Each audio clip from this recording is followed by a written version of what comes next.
แต่มือเฮาอยู่ด้วยกันน้องสำคัญกับอายกว่าไผสัญญากันไว้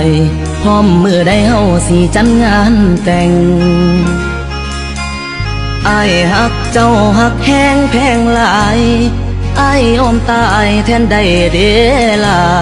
บ่เชื่อเลยว่าเฮาสิมากันก่อนแต่งบอกได้บ่เหตุผลของเจ้าหักสองเฮามันยังขาดบ่อนใดที่อยู่กับอายน้องนั้นย่านอายพาไปกินเกลืออยู่กันมาเกือบปีอายบอกเคยขัดใจเจ้ามันคิดวันเสาร์เจ้าอยากไปใส่อายตามใจทุกเทื่ออายบ่ดีบ่อนใดคือจังทำให้กันคักแท้โนหรือเจ้าลิ้นบ่พอยังอยากเป็นโสดบ่พร้อมมีคู่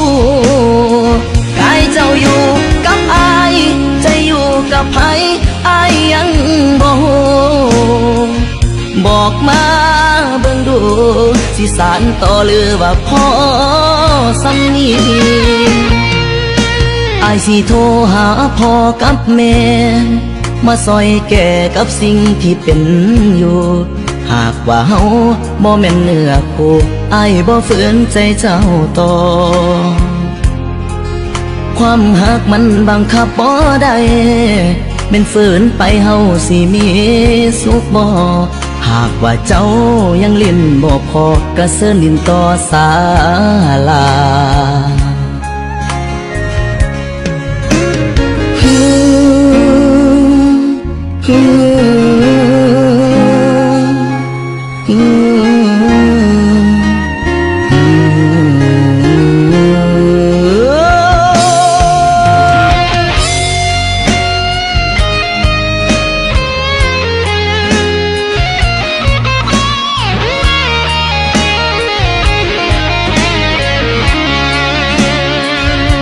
กันมาเกือบปีอายบอกเค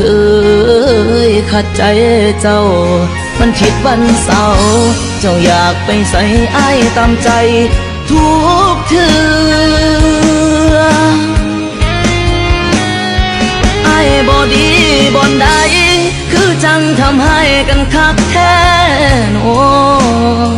หรือเจ้าลิ้นบ่พอยังอยากเป็นโสดบ่พร้อมมีคู่กายเจ้าอยู่กับอายใจอยู่กับไผอายยังบ่ฮู้บอกมาเบิ่งดูสิสานต่อหรือว่าพอสำนีอายสิโทรหาพ่อกับแม่มาซอยแก่กับสิ่งที่เป็นอยู่หากว่าเฮาบ่แม่นเนื้อคู่อายบ่ฝืนใจเจ้าต่อความหักมันบังคับบ่ได้เป็นฝืนไปเฮาสิมีสุขบ่หากว่าเจ้ายังลิ้นบ่พอกระเซินลิ้นต่อศาลาพร้อมยกเลิกสัญญาพร้อมยกเลิกงานแต่ง